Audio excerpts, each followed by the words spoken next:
नमस्कार, आप सभी का स्वागत है प्रोजेक्ट बाय ऑनलाइन चैनल में। और दोबारा एक और बार आ चुके हैं हम हमारे चैप्टर बायोलॉजिकल क्लासिफिकेशन के साथ। ये खत्म ही नहीं हुआ चैप्टर भाई हमारा। अभी ये हमारा 13th लेक्चर है और अभी भी चैप्टर बाकी है। कोई नहीं, हम जल्दी खत्म कर देंगे। लेक्चर्स छोटे छोटे हैं ताकि आपको देखने में आसानी हो, क्योंकि लंबे लेक्चर बहुत बोरिंग हो जाते हैं। 1 घंटे के लेक्चर, मान लो हमने 2 घंटा रिकॉर्ड कर दिया, आप 2 घंटा देख ही नहीं, फिर 2x पे देख रहे हो, तो उसमें बहुत सारी जो हमारी वाइटल लर्निंग है वो मिस हो जाती है। तो फिर इसलिए हम कोशिश करते हैं कि हम लेक्चर को शॉर्ट रखें, शॉर्ट ड्यूरेशन। आप जल्दी जल्दी टॉपिक वाइज देख लो, ठीक है। चले तो चलो, आज हमारे लेक्चर में आज क्या होगा चलो देखते हैं। तो आज हम पढ़ेंगे फंगी के बारे में पढ़ रहे थे हम। तो आज हम पढ़ेंगे कुछ जनरल कैरेक्टरिस्टिक्स और बॉडी स्ट्रक्चर के बारे में कि कैसी होती है उसकी, ठीक है। चलो शुरू करते हैं। अरे जरा रिकैप मुझे बताना जरा, फंगी में हमने अभी तक क्या क्या पढ़ा भाई। देखो, फंगी जो होती है वो क्या होती है, वो यूकैरियोट होती है, याद है। और बाहर की वॉल किसकी बनी होती है, काइट की बनी होती है। सेल वॉल प्रेजेंट होती है उसके अंदर में, ये भी ध्यान देना भाई, काइटिन की सेल वॉल होती है। और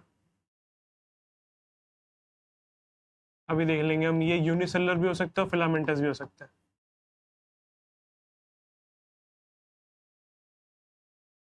ये सब चीजें हमने देखी है ना। और लास्ट लेक्चर में हमने देखा था कि फंगी जो होते हैं वो कॉस्मोपॉलिटन होते हैं। और क्यों होते हैं कॉस्मोपॉलिटन, क्योंकि उसके अंदर में एंजाइम्स प्रेजेंट होते हैं, उसके अंदर में माइसीलियम होता है, तो फिर हाई एब्जॉर्प्शन एफिशिएंसी होती है उसके अंदर में, है ना। ये सब देखा था हमने। चलो, याददाश्त अच्छी है मेरी थोड़ी बहुत। चलो आज का शुरू करते हैं हम। आज हमारे पास पहला टॉपिक है जनरल कैरेक्टरिस्टिक्स कुछ फंगी के। पहली बात तो ये यूकैरियोटिक होते हैं। यूकैरियोटिक होने का मतलब आप सब लोग जानते हैं कि जो न्यूक्लियस होता है वो वेल डिफाइंड होता है, यानी कि इसके बाहर में न्यूक्लियर मेम्ब्रेन होती है, तभी हम कहते हैं कि न्यूक्लियस क्या होता है, वेल डिफाइंड होता है। दूसरा, ये या तो यूनिसेलुलर होंगे या फिलामेंटस, दोनों में से कोई एक होंगे। अभी हम देख लेंगे इसको भी, ठीक है। यूनिसेलुलर कौन होता है, फिलामेंटस कौन होता है, आगे जाएंगे तो हम देख लेंगे, डोंट वरी, ठीक है। और सेल वॉल जो होती है इसकी काइटिन की बनी होती है, ठीक है, ये बता दिया था हमने। ये एक फ्लेक्सिबल पॉलीसैकेराइड होता है, ये भी देखा था हमने। और होमोपॉलीमर भी होता है, फ्लेक्सिबल पॉलीसैकेराइड और होमोपॉलीमर है, सिमिलर मोनोमर्स आपस में जुड़ते हैं तो इसलिए होमोपॉलीमर बन जाता है। और ये रिजर्व फूड करते हैं किस फॉर्म में, ग्लाइकोजन के फॉर्म में। ये थोड़ा सा इंपॉर्टेंट है, ग्लाइकोजन जो होता है ये सेम हम भी एज ए ह्यूमंस हम भी ग्लाइकोजन की फॉर्म में स्टोर करते हैं, ठीक है। अब पता है कॉमन परसेप्शन क्या है कि ना, हम सोचते हैं कि फंगी जो होता है वो प्लांट से बहुत रिलेटेड है, बट मोर ओवर ना वो ह्यूमन से भी है रिलेटेड, मतलब एनिमल से भी काफी हद तक वो रिलेटेड है, इसलिए ये एक अलग किंगडम बनता है। आप देखोगे अभी आपको मालूम पड़ेगा। चलो देखते हैं। पहली बात सवाल ये आता है कि ना काइटिन ही क्यों, उसकी सेल वॉल होती है वो काइटिन की ही क्यों बनी होती है, क्या रीजन होता है उसका। देखो, chitin is a tough protective material, the same substance found in insects exoskeleton. Chitin जो होता है वो टफ होता है और बहुत प्रोटेक्टिव होता है, तो वो इसे क्या करता है, वो इसे एनवायरनमेंट से काफी सारी चीजों से प्रोटेक्ट करता है। और काइटिन ही जो होता है वो कुछ इंसेक्ट्स के एक्सोस्केलेटन में भी होता है, जैसे कि कॉकरोच जो होता है, कॉकरोच के एक्सोस्केलेटन में काइटिन होता है भाई। सच में, हाँ भाई सच में, कॉकरोच जो होता है उसका जो बाहर का स्केलेटन होता है वो काइटिन से बना होता है। और इसका जो स्ट्रक्चर होता है काइटिन का, वो सिमिलर होता है किसके, सेल्यूलोज के, इसलिए इसको एक और नाम दिया गया, क्या नाम है, फंगल सेल्यूलोज। ध्यान देंगे। दो बात हमने यहाँ पे देखी इस पेज पे कि पहली बात तो ये है कि जो काइटिन होता है वो एक टफ प्रोटेक्टिव मटेरियल है, और ये सेम जो होता है मटेरियल, ये सेम मटेरियल इंसेक्ट्स के एक्सोस्केलेटन में भी पाया जाता है, यानी कि बाहर के स्केलेटन में। एग्जाम्पल कॉकरोच है, कॉकरोच का जो बाहर की आउटर कवरिंग होती है वो भी काइटिन की बनी होती है, ठीक है। नेक्स्ट हमारे पास में कि जो इसका स्ट्रक्चर है वो सिमिलर है किसके, सेल्यूलोज के, इसलिए इसको एक और नाम दिया गया फंगल सेल्यूलोज। ठीक है, सेल्यूलोज लेकिन फंगल यानी कि फंगी का सेल्यूलोज। चलो नेक्स्ट, अब कि सेल्यूलोज क्यों नहीं है? चलो भाई हमने बोला काइटिन है वो टफ है, सेल्यूलोज भी तो होगा, सेल्यूलोज क्यों नहीं है इसके अंदर में? सेल्यूलोज ना होने के रीजन है भाई, देखो पहली बात तो फंगी जो है वो फोटोसिंथेटिक नहीं है, ये फोटोसिंथेटिक नहीं है, ये फोटोसिंथेसिस नहीं करते, और सेल्यूलोज जो होता है वो उनमें ही प्रेजेंट होता है, ग्रीन प्लांट्स के अंदर में, इनके अंदर में नहीं होता। दूसरा ये कोई ट्रू प्लांट्स नहीं है। फंगी जो है, पहली बात ध्यान देना, फंगी इज फंगी, ये प्लांट्स नहीं है। कुछ परसेप्शन है कि प्लांट्स की तरह काफी मिलते जुलते हैं, बट नहीं है, अलग है, बहुत अलग है, अलग किंगडम बनी हुई है। द रीजन इज क्योंकि अलग है, ठीक है।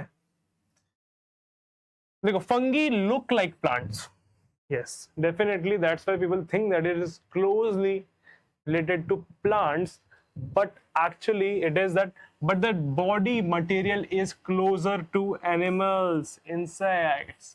लेकिन जो उनका बॉडी मटेरियल है जैसे काइटिन जो है वो किससे क्लोजर है? वो क्लोजर है एनिमल से, इंसेक्ट से, क्योंकि इंसेक्ट जो होते हैं उनके एक्सोस्केलेटन में भी सेम मटेरियल यूज होता है। तो इससे हमें क्या मालूम पड़ता है कि fungi is a different kingdom भाई, fungi is a different kingdom because it is not similar exactly identical to plants, it is just that they look like plants and the body material is closer to animals, so that makes a distinct difference कि भाई ये दोनों में से कुछ कुछ properties लेके जन्मा हुआ है, तो हम तो भाई ना ही इसे प्लांट्स में रख पाएंगे, ना ही भाई हम इसे एनिमल्स में रख पाएंगे, तो इसको रखेगा, हाँ रखने के लिए हमें बनाना पड़े एक नया किंगडम, तो fungi is a different kingdom, that's why. ठीक है, ये नहीं भूलना भाई, अलग है बिल्कुल, ये डिस्टिंक्ट है। अब बात करते हैं कि हम फंगी के बॉडी स्ट्रक्चर की। देखो फंगी जो है ना वो दो टाइप का हो सकता है, या तो वो यूनिसेल्ड होगा या तो वो होगा मल्टीसेल्ड।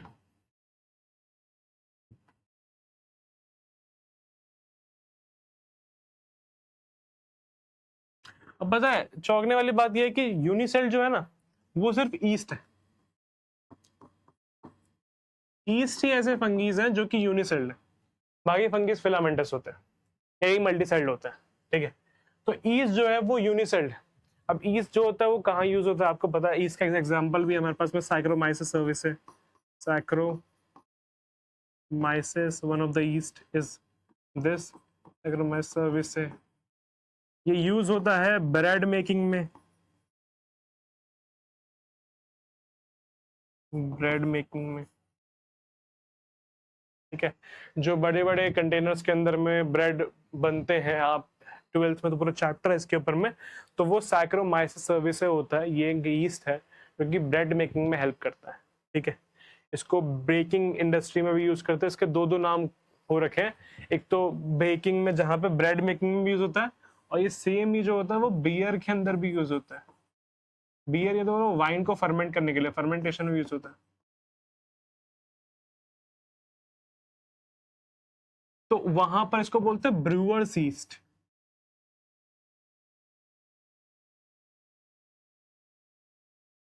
और जो ब्रेड में यूज होगा उसको बोलते हैं बेकर्स ईस्ट।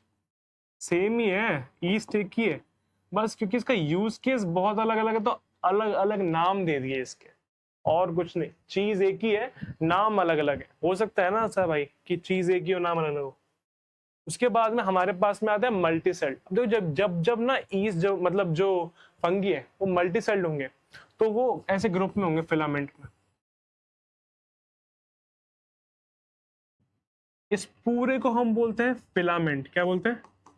फिलामेंट या फिर हाइफे बोलते हैं, फिलामेंट और हाइफे। और एक को आप हाइफा बोल सकते हो, हाइफा। जब एक है तो हाइफा, और जब एक से ज्यादा है तो हाइफे, या फिर इसको फिलामेंट भी बोल देते हैं, ठीक है। तो जो फंगी होता है जब वो मल्टी सेल्ड होता है तो वो फिलामेंटस होता है। कैसा होता है? फिलामेंटस होता है, आपस में जुड़ा हुआ होता है। ये फिलामेंटस जो एक चेन होती है, इसकी लॉन्ग थ्रेड लाइक स्ट्रक्चर जो ये बना हुआ है, इसको हाइफे बोलते हैं। क्या बोलते हैं? हाइफे। और ये भी होता है कभी कभार कि ना ऐसे ही बहुत सारे हाइफे जो होते हैं वो आपस में जुड़ जाते हैं,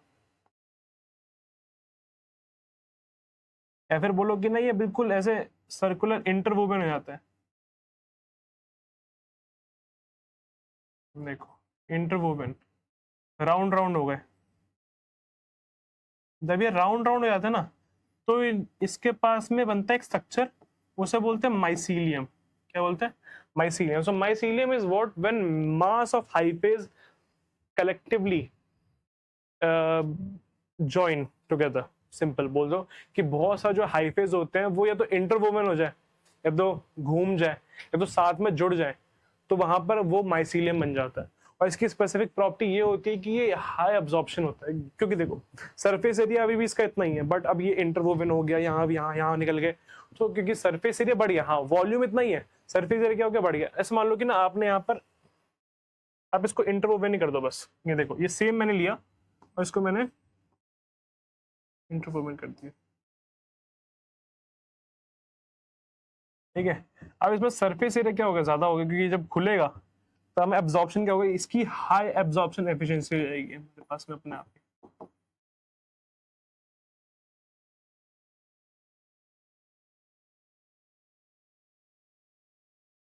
इसे बोलते हैं माइसीलियम,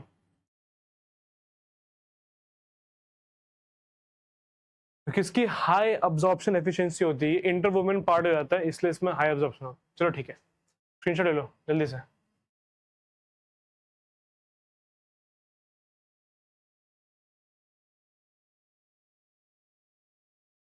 चले आगे चले,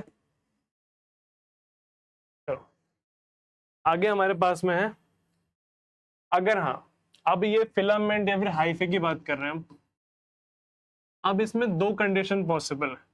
एक तो कंडीशन को बोलते हैं हम एसेप्टेट, और दूसरी कंडीशन हमारी होती है सेप्टेट। अच्छा, दोनों का मतलब क्या है? देखो, एसेप्टेट का मतलब क्या है कि जो यहाँ हमारे पास में ये हमारे पास में बना था ना ऐसे, ये हमारा फिलामेंट, ठीक है। अब जो फिलामेंट होगी ना, इनके अंदर बाउंड्रीज नहीं होंगी। देखो यहाँ पे ओपन है, यहाँ पे ओपन है, यहाँ पे, इसे बोलते सेप्टम। ये नहीं है जो इसको डिवाइड कर रहा है, वो इसमें प्रेजेंट नहीं है, सेप्टम प्रेजेंट नहीं है। तो हुआ क्या कि इसके अंदर जो न्यूक्लियस है, इसके अंदर जो न्यूक्लियस है, इसके अंदर जो न्यूक्लियस है, इसके अंदर जो न्यूक्लियस है, अब ये लग रहा है कि इनके अंदर में सेप्टम क्या है, एब्सेंट है। क्या है? सेप्टम क्या है? एब्सेंट है। तो सेप्टम एब्सेंट होने की वजह से इट लुक्स लाइक कि ये है मल्टी न्यूक्लिएटेड। क्या है? Multi nucleated.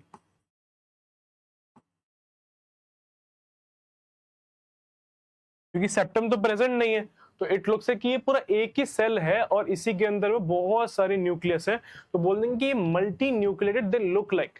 तो क्योंकि इसमें सेप्टम का एब्सेंट है, इसलिए ऐसी जो कंडीशन होती है, ऐसी कंडीशन जहां पे सेप्टम प्रेजेंट ना हो और सारे न्यूक्लियस एक जैसे, मतलब लगे कि वो एक ही है और वो मल्टी न्यूक्लिएटेड है, ऐसी कंडीशन को बोलते हैं सीनोसेटिक कंडीशन। सीनोसेटिक कंडीशन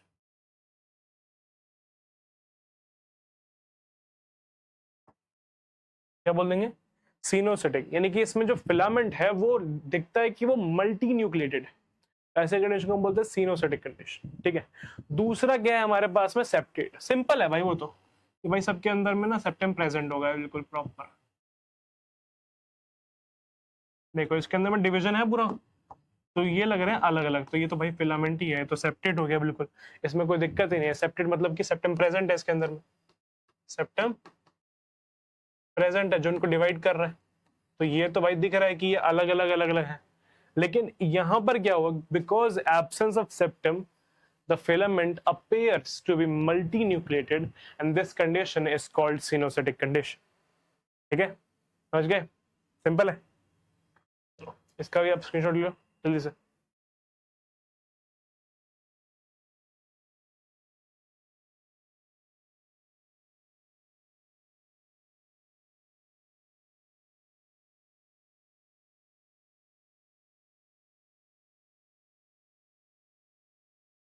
चले आगे चले।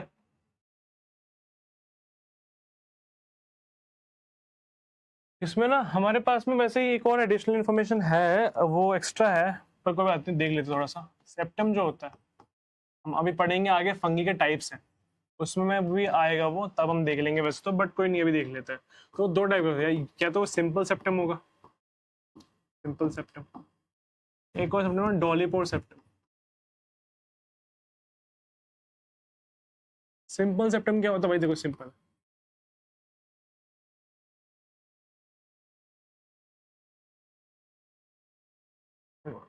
यहाँ पे सेप्टम जो बिल्कुल सिंपल बना हुआ है। अब आप कहोगे कि भाई इतना स्पेस क्यों दिख रहा है इसके बीच में, अरे ये डोंट वरी, न्यूक्लियस इज, इनके अंदर में न्यूक्लियस प्रेजेंट है, इसे बोलेंगे सिंपल सेप्टम। दूसरा डॉलीपोर सेप्टम क्या होता है, इसके अंदर में ना ये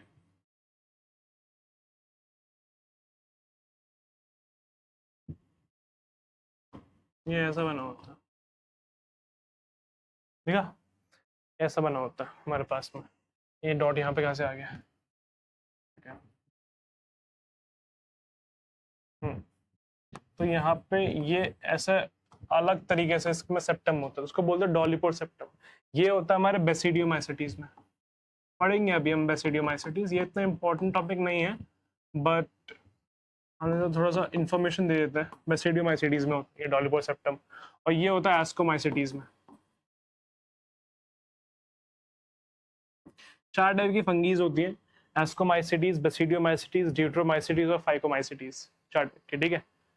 तो उसमें से ये एस्को में होता है और ये बेसिडियोमाइसिटीज में होता है, सिंपल सेप्टम और डॉलीपोर। ये उतना इंपॉर्टेंट नहीं है, नॉट सो इम्पोर्टेंट, पहले मेंशन कर देता हूँ ये मैं, बस ये थोड़ी सी इन्फॉर्मेशन थी, एक्स्ट्रा थी, इसमें इतना ही था एक्स्ट्रा, तो मैं थोड़ा सुन सके आपको इन्फॉर्मेशन दे देते। चलो आगे हम पे है एनसीईआरटी प्यारी, with the exception of yeast which are unicellular. Yeast ही है जो यूनिसेलुलर है फंगी के अंदर में, फंगीज आर फिलामेंटस, देख लिया आपने, फिलामेंट होती है इनमें, यानी कि हाइफे बोलते हैं उनको। Their bodies consist of long cylinder thread like structure called hyphae. याद रखो डेफिनेशन इंपॉर्टेंट है, long cylinder thread like structure called hyphae.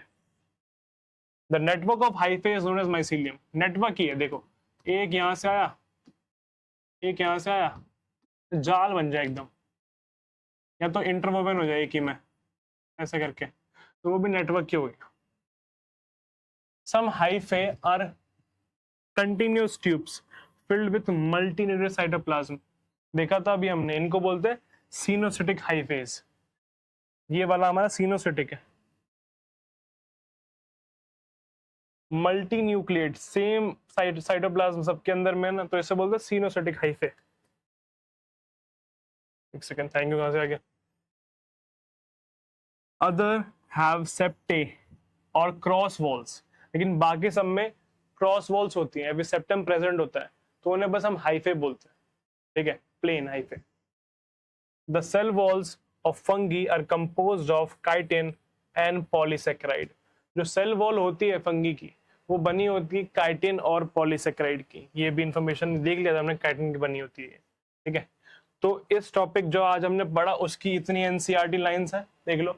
हम क्या कर रहे हैं कि जितना टॉपिक हम पढ़ते हैं, हम उसी की पर्टिकुलर एनसीईआरटी लाइंस को लाइन से उठा के ले आते हैं और आपको पढ़वाते हैं, ताकि आपको दिखे कि अभी तक जो भी हमने पढ़ा है वो सब कुछ एनसीईआरटी बेस्ड ही है, ठीक है, कुछ भी एक्स्ट्रा नहीं पढ़ रहे हम, और सब कुछ पॉइंट टू पॉइंट एग्जैक्टली जितनी इन्फॉर्मेशन है हम नोट्स में है उतनी ही एनसीईआरटी के अंदर भी है, ठीक है। तो एग्जाम में भी आपको कोई टेंशन होने वाली नहीं है, क्योंकि सब कुछ एनसीईआरटी से, क्वेश्चंस भी एनसीईआरटी से ही आते हैं, तो कोई टेंशन तो है ही नहीं, ठीक है।